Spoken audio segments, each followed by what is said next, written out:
Hello, Justin. It is Thursday, October 3rd, and I am sick. I seem to have contracted a mild virus, a head cold of some kind, sinuses, the dry mucous membranes, and all that.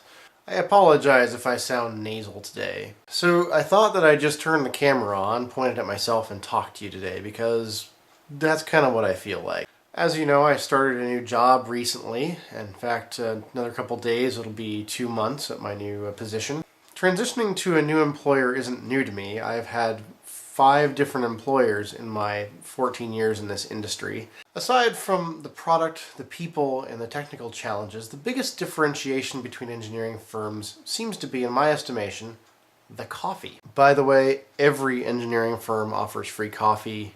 It's liquid productivity. Most of the companies I've worked at drip brew some version of Starbucks coffee into a large air pot on a daily basis by the gallon.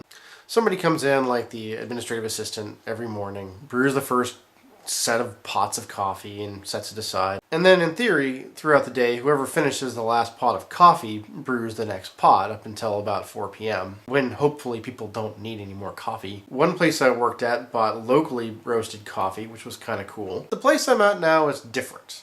They buy their coffee beans at Costco, which to me seems a little bit lowbrow.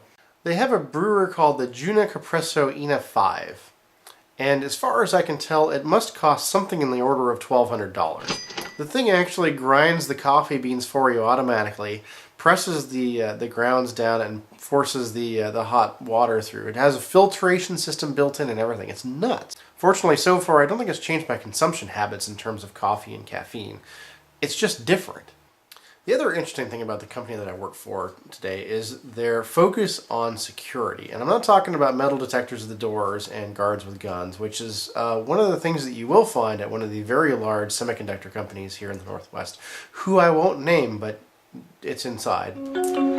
My current employer is very concerned about cyber security, if you will. For your standard individual contributor engineer like me, everyone's issued a desktop computer these days. It's been about 12 years since I've been issued a desktop as my primary workstation. Most companies these days are issuing laptops so that their employees can work from home, can telecommute, can work from the road if they need to travel. So I have this ginormous desktop computer on my desk, and it's a tower, and it's big, and it's kind of clunky, and I can't bring it home and do work from home, but there's 2 edges to that sword.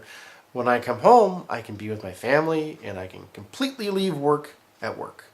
The other neat thing is that a desktop tower can drive 4 monitors. I currently have 3 on my desk, but my company takes security to a new level, to the extent that you can only install very few software applications yourself. You can't install Skype on your desktop computer at work, which I used to run. I've run Skype on my desktop computer for 10 years now. And you also can't install Dropbox, which is fine. I kind of understand that. But interestingly, I can use my Samsung tablet via the wireless connection to do just about anything. I can use Dropbox, I can use Skype, I can use all kinds of things.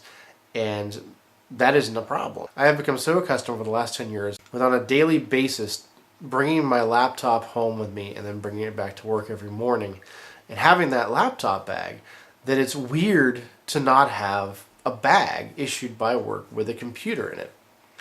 I felt rather naked, to be honest, the first day of work, walking in with a pen and a pad of paper and a few little notes. I realized very quickly that my tablet was going to be very important to me in terms of my personal life, keeping in touch with people, checking email, making notes to myself, shopping lists, stuff like that.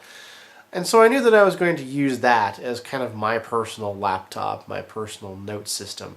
And I thought to myself, I need a bag for this. I can't just, tote this in with me every morning. It doesn't make any sense. So I decided to look for a bag. It doesn't make sense to buy a laptop bag.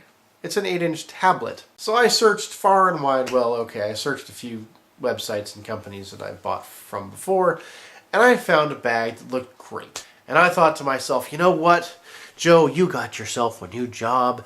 and you're looking good, you should just splurge a little bit and get something nice for yourself. So I did. I decided to get myself something leather, something that fits my tablet perfectly and maybe would carry a flash drive or a book, something like that.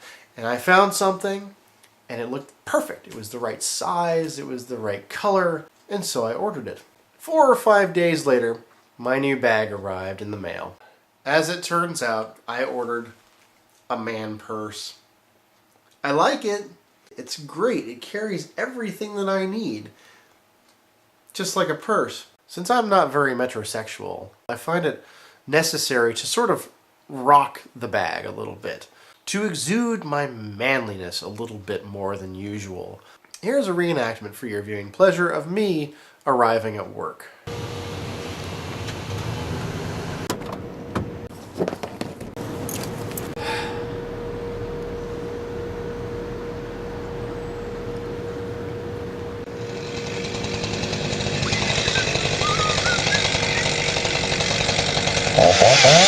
See, you just gotta rock it. You gotta rock the man purse. So that's it from me for today.